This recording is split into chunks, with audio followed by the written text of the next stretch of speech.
Pessoal, tudo bem com vocês? Sou Daniel Augusto, canal Sem Minhas Verdades. Hoje eu vou falar sobre comunicação, vou falar sobre um tema bem interessante, que é responder a seguinte pergunta: será que tem pessoas utilizando o sigilo da fonte indevidamente? Eu acho que é uma boa pergunta, hein? Então vamos lá, vamos respondê-la. Mas antes de respondê-la, nós precisamos fazer alguns esclarecimentos, quais sejam. Saber o que vem a ser o sigilo da fonte. Embora eu tenha já falado isso em outro vídeo, mas vou repetir aqui para não ficar, você ter que voltar lá. Rapidamente, né? O sigilo da fonte é uma forma de ajudar o repórter da área de jornalismo policial. Porque esse repórter, ele vai até a cena do crime, tenta obter todas as informações para fazer a sua matéria jornalística, por óbvio, né? Então, ele chegando lá, às vezes a vítima do crime, no caso de homicídio, às vezes está morta, ou então está no hospital, então não tem como ele falar com ela. Como também o criminoso muitas vezes se nega a falar, ou então até fugiu, né? Então não tem como o repórter ir atrás, né? Nem saber onde o cara está. Então é nesse sentido. Então ele fica realmente limitado para fazer a sua matéria jornalística, e é a profissão dele. Se ele chegar toda vez lá na redação do seu jornal sem as informações corretas e tudo mais, né? Então ele vai ser mandado para o olho da rua, tá ok? Então, para evitar isso, né? Mesmo porque ele não tem culpa direta, né? Uma situação que apareceu, então ele tenta buscar as informações com as pessoas que testemunharam o crime, tá? São pessoas que não estão envolvidas diretamente, mas assistiram o crime, tá? Só que essas pessoas, muitas vezes, elas são pessoas que são próximas do criminoso ou da vítima, principalmente do criminoso. Elas moram na mesma rua, frequentam os mesmos lugares, entendeu? Ou então a pessoa fica com um receio de que ele venha agredi-las, né? Cometer algum crime, ameaçá-las de morte e tudo mais. Então, por causa disso, elas tentam se expor, entendeu? Elas não querem ser identificadas, tá? Para não ser identificadas, então, evidentemente, ela pede pro repórter: repórter, eu só falo se você manter meu nome em sigilo. Do contrário, eu não vou falar nada, não. E aí o repórter, como que vai prometer isso? Então, foi criado esse Instituto de Proteção, que se chama Sigilo da Fonte, tá ok? Desculpa. Para que as testemunhas oculares do crime possam falar tranquilamente, sem temor de sofrer alguma represália por parte dos criminosos. Então é para isso, tá ok? Então vamos lá. Outro ponto que tem que ser esclarecido é quanto o código de ética dos jornalistas brasileiros, tá? Que diz o seguinte no seu artigo 4º: o compromisso fundamental do jornalista é com a verdade no relato dos fatos, ou seja, com a verdade. Razão pela qual ele deve pautar seu trabalho pela precisa apuração e pela sua correta divulgação, ok? Então, ele tem que se pautar pela verdade no relato dos fatos e pela precisa apuração e divulgação, né? De forma correta, tá? Então, isso é uma coisa óbvia. Você não vai contratar um profissional que vai ficar mentindo, né? Evidentemente, né? Mas isso está bem escrito no Código de Ética do jornalista brasileiro.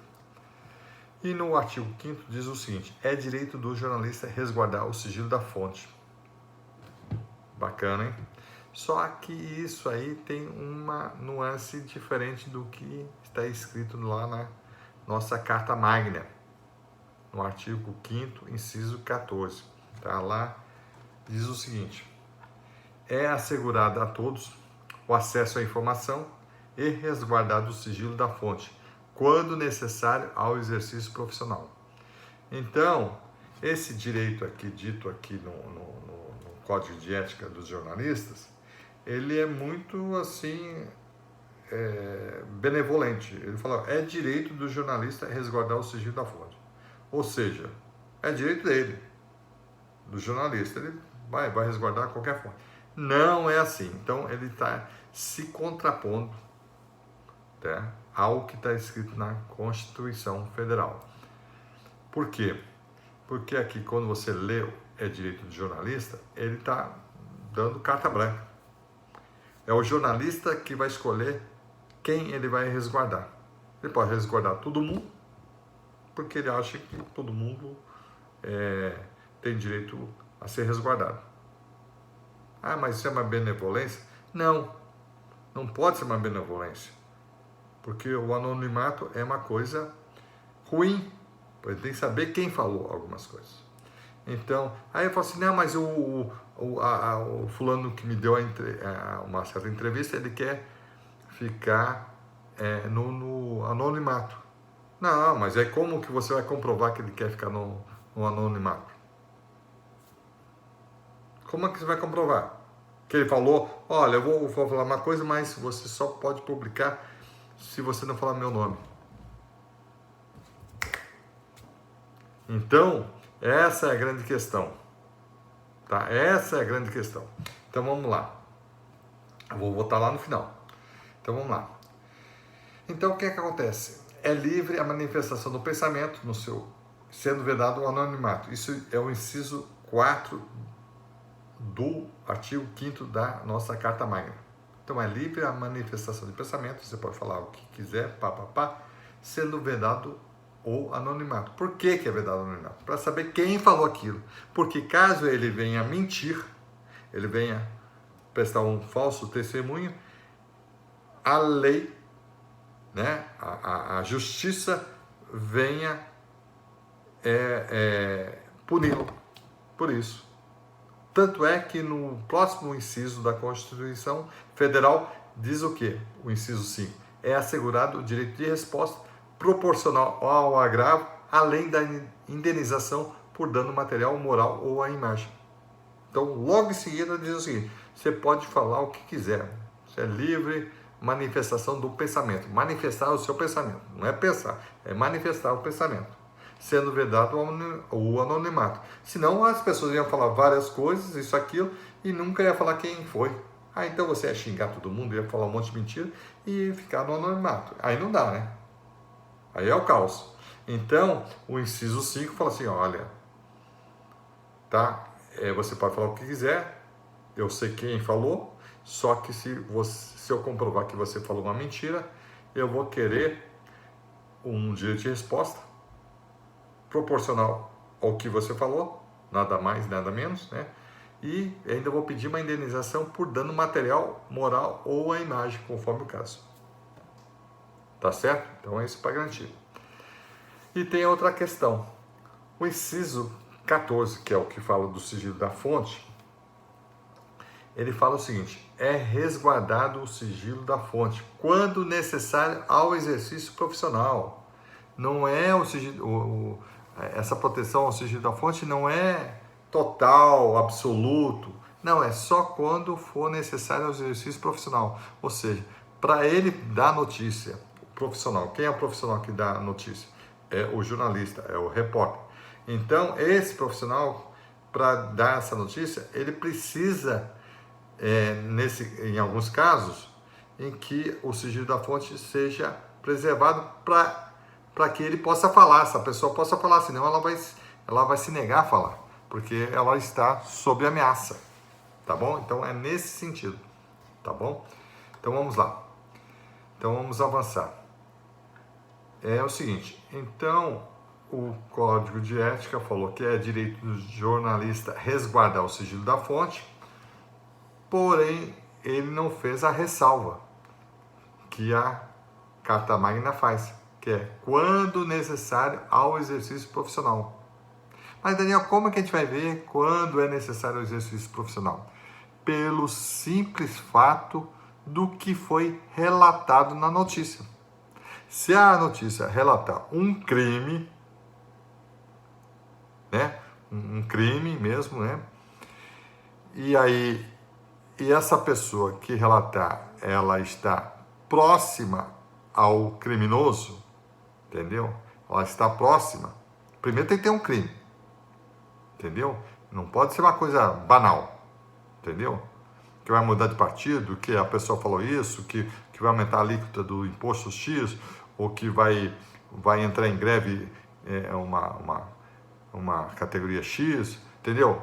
Não vai ser que a inflação vai baixar ou vai subir, não é nada disso, tem que ser um fato criminoso, de relevância, e um fato assim que seja que realmente você veja que o criminoso pode atingir a pessoa, ele não esteja preso, porque ele está preso, ele não vai conseguir retalhar a pessoa a princípio, a não ser que seja uma organização criminosa muito grande. Mesmo assim, é bem difícil. O que tem aí o pessoal preso em tudo que é lugar aí de organização criminosa, que o pessoal fala horrores deles e tudo mais e não são retalhados, entendeu? É aquele caso em que o criminoso está sendo delatado, entre aspas, né? Estavam falando que ele cometeu o crime e ele ainda está solto, entendeu?